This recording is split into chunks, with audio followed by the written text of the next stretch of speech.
Cordial bienvenida ya a José Luis Tapia. Él es un excelente economista y también político de mucho tiempo también. Vamos a conversar con él. ¿Cómo estás, mi querido José Luis? Muy buenos días. Muchas gracias, Martín, por la invitación. No, gracias por estar con nosotros. Eres economista y, lógicamente, el Perú en estos momentos está en recesión porque la presidenta dice que todo está bien, ¿ah? Todo está bien. Lo que pasa es que la señora Presidente señala que en enero habría crecido el PBI unos tantos puntos, pero lo que venimos arrastrando es un rebote estadístico, porque cualquier cosa que cae al fondo se va subiendo, entonces da la impresión de que está creciendo, pero no sale a la superficie, que es lo que queremos, y ese es el 0.5% que cayó el año pasado, el 2023, y eso ha traído cola, ¿no? Porque ha habido inversión privada cero, no ha crecido los empleos, se ha perdido 157.000 empleos el año pasado, y los ingresos también están cayendo. Entonces, frente a ese hecho, entonces uno no puede decir que las cosas están marchando bien. Ojalá que el ministro de Economía, José Arista, tenga la sensatez de implementar reformas, que eso es más importante que subir el impuesto selectivo al consumo o tratar de hacer ajustes de gasolina, consultoría, que eso no es lo que va a dar de comer a la gente, ¿no? Pero ¿tú crees, José Luis, que realmente el empresario que está fuera de nuestro país, que quiere invertir en el Perú, va a venir cuando tenemos una inseguridad ciudadana? En estos momentos no estamos combatiendo la inseguridad ciudadana. Mira, este empresario de autos, de carros, fue realmente acribillado por querer escapar. Y todos los días, en diferentes medios de comunicación, esa es la misma historia. Secuestros, matanza que hay en nuestro país. ¿Crees que va a venir la inversión de afuera a invertir acá al Perú? Va a venir cuando implementemos las 5 reformas, entre ellas la reforma política, que es toda una reforma profunda en la justicia, en la seguridad y todo eso, y eso va a traer inversiones, definitivamente, como tú dices. Sin seguridad, que es lo básico en cualquier economía, es negocio que no tenga seguridad, los clientes no llegan. Entonces hay que asegurar primero el tema de la seguridad, luego el tema económico, que va de la mano, y luego el tema del empleo, que es muy importante, ¿no? Tú perteneces al movimiento 5 Reformas. ¿Qué cosa es este movimiento 5 Reformas, si ya está escrito o está en vía de escribirse, para participar en la vía política? Estamos haciendo los esfuerzos para poder llegar a inscribirnos, máximo en julio del próximo año, que es la fecha límite. Ojalá que lo hagamos a fin de año. Estamos trabajando en ese sentido, armando los comités, que son 66 a nivel nacional, y sacando las 25.000 firmas que te pide la ley, ¿no? Entonces, nuestro movimiento lo que aspira es justamente a eso que estamos hablando, del tema de la seguridad, el tema del empleo, el tema de los ingresos, y las 5 reformas que me referí hace un ratito se refiere a que nosotros estamos buscando una reforma política, una reforma económica, una reforma educativa, salud y pensiones. Entonces, eso sería la síntesis, y aspiramos a que la economía crezca, por lo menos aspiramos a que llegue como Qatar. Qatar, ¿tú sabes cuánto más o menos gana en promedio un catarí o catarense? Gana $10.000 mensuales. Y entonces queremos que nuestro país crezca y que la gente no diga, no me alcanza el dinero a fin de mes, y que más bien esté contenta y pueda pagar su educación, su salud a su criterio, ¿no? Perfecto. José Luis, también hay un informe de una consultoría internacional donde dice que el Perú va rumbo pues al Ecuador. Nuestro país ocupa ya el primer lugar, el 47% de familias que son víctimas de asalto. ¿Quién no ha sido asaltado realmente en todo el Perú? Todos los días. Entonces, las encuestas ya y prácticamente una consultoría internacional nos pone realmente al Perú como el primer país. ¿Estamos yendo ya camino a lo que es el Ecuador? En estos momentos que hay un grado de violencia total, que ya no se puede ni siquiera salir a la calle en Ecuador con la familia. Acá en el Perú prácticamente estamos yendo a ese camino. Si no hacemos nada, por supuesto, ¿no? Vamos a tener que ir por ese camino. Si se hace un plan de inteligencia, que creo ya es agarrar a las cabecillas de las principales bandas, que ya las tienen ubicadas, la policía lo tiene. Lo que hace falta es potenciar a la policía, hacer una reforma profunda a la policía, mientras se va trabajando el tema de la seguridad, que es importantísimo hacerlo, pero es básico dotarle al Estado y sobre todo a la policía de los instrumentos legales para poder combatir hasta por encima del delincuente. Acá las leyes hechas para que el policía pierda porque lo pone de igual a igual con el ladrón. O sea, el ladrón saca un cuchillo el policía no puede disparar, tiene que por lo menos disuadirlo para que deje ese cuchillo. Están mal hechas esas leyes. Pero José Luis, ¿tú crees que debería haber una amnistía ya en estos momentos en nuestro país? Una amnistía para darle realmente todo lo que es a las Fuerzas Armadas y a la Policía Nacional, porque no se le da el arma, pues el policía va a querer defenderse, primero tiene que esperar que el delincuente dispare para que él pueda reaccionar, ¿no? Porque si no se va preso.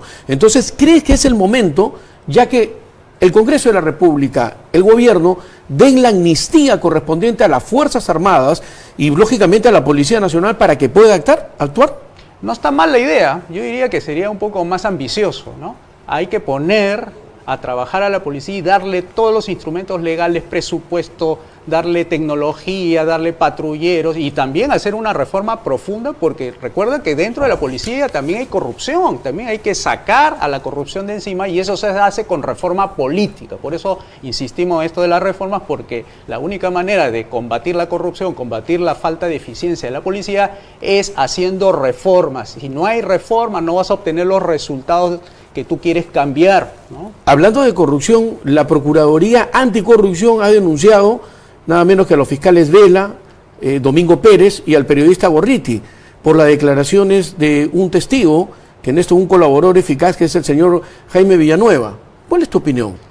Hay que hacer cambios profundos, ¿no? La reforma política incluye el sistema judicial. El sistema judicial, amigos, consiste en tres: hacer reforma profunda del Poder Judicial, en la Fiscalía y en la Policía. Los tres se articulan para que haga un sistema judicial eficiente. Entonces, tenemos que hacer reforma del Poder Judicial y, ¿sabes qué, Martín? Regresar a lo que era antes, como funcionaba y sin problemas, a la elección de terna de jueces supremos y fiscales supremos, como era la Constitución histórica hasta 1968. Antes de Velasco era respetable la Corte Suprema, ahora no es así, ahora hay mucha provisionalidad de jueces, lo que puede agarrar la política y los puede zamaquear y sacarlos del buen cauce que deben ellos enfrentar.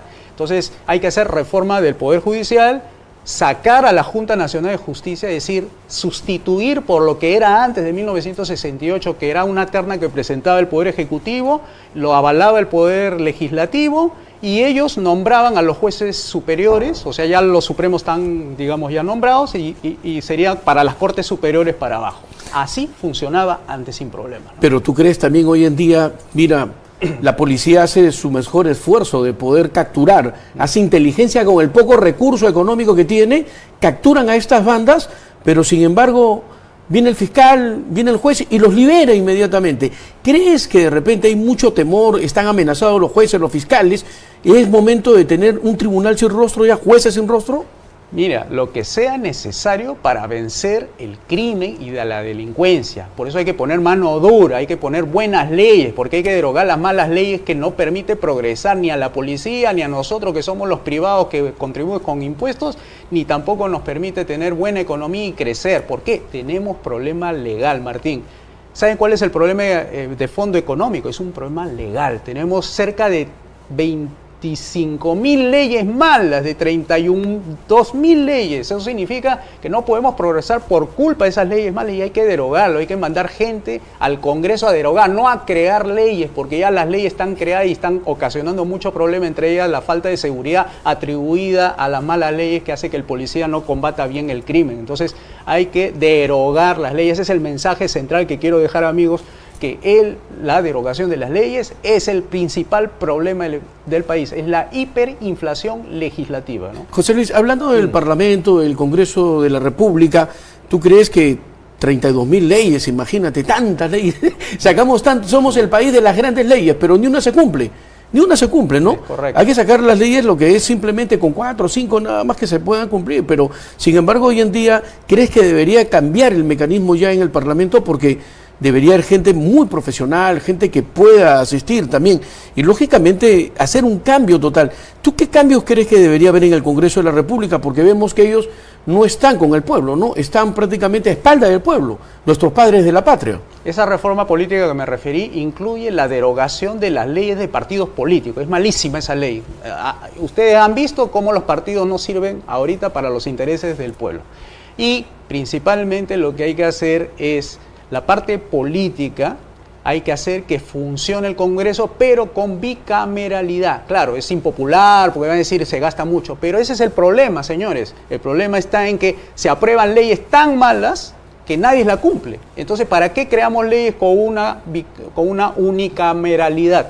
Lo que hay que hacer es tener dos cámaras, una que reciba las propuestas de ley en el diputados, y cuando pase de diputados al Senado, ahí en el Senado va a decir si vale o no vale esa ley, porque las leyes pueden ser muy creadas, muchas en cantidades, pero no todas son buenas, y eso es lo que hay que evaluar. Por eso necesitamos una bicameralidad, aunque parezca malo la palabra, ¿no?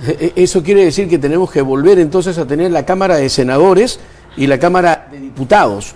Pero en aquellos tiempos, pues, José Luis, teníamos unos diputados de primera, de lujo, ¿no? Estamos hablando de Luis Alberto Sánchez, Bobby del Villar, y entre otros grandes personajes, donde realmente hacían, pues, una decencia, ¿no? Una decencia y docencia también para aprender lo que era la parte de lo de la política. Hoy en día tenemos parlamentarios que simplemente se agreden entre ellos mismos y se hablan desde la A hasta la Z. Sí, porque la ley de partidos políticos no ha cumplido con su finalidad, que era reforzar el sistema democrático, y los partidos políticos no refuerzan, sino que las debilita. Entonces hay que eliminar la ley de organización política, irnos por una ley electoral modificada que se consideren los votos nulos y los votos blancos, para que se vea realmente que la gente está en contra del sistema. Lo que hay que hacer es cambiar, Martín, el sistema. No se cambian las caras, porque hemos visto 5 caras en 5 años, 5 presidentes en 5 años y no ha cambiado nada. Entonces hay que cambiar el sistema está corrupto, hay que cambiarlo por un sistema capitalista de libre mercado para que todos salgan beneficiados y no unos cuantos, como este tema de la ley de bancos. Siempre lo digo, si tú quieres poner una ley de bancos, necesitas tener como capital mínimo 14 millones de soles. Dime si ese negocio no está hecho para los ricos. Claro. Tenemos que abrir el mercado para que todos puedan poner su banco, bueno, los que quieran, digamos así, y no haya impedimento de que porque hay una ley que dice que tienes que tener 14 millones, igual va a suceder en el caso de la AFP, 4 AFP, y les obligan a todos que le descuenten de su planilla de sueldo, y eso ha vuelto impopular a las AFP, lo cual es malísimo.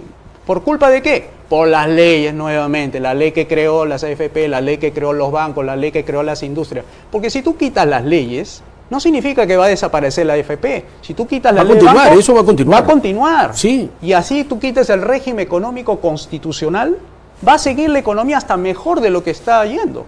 Claro. O sea, es un tema de derogación de leyes y sobre todo la ley es mala, que es esta que está impidiendo el progreso, ¿no? ¿Tú crees que es momento ya de ingresar en nuestro país y salir de los tratados internacionales y que venga la pena de muerte? Porque, imagínate, ya la gente no sabe qué hacer, hay una desesperación total en nuestro país. Es porque no funciona el sistema. Cuando deberías castigar al que delinque, no castiga, entonces la gente se desespera y dicen que creen que con pena de muerte se soluciona. No, se necesita buena institucionalidad, que funcione bien la policía, que funcione bien las instituciones, que castiguen al delincuente y no lo suelten.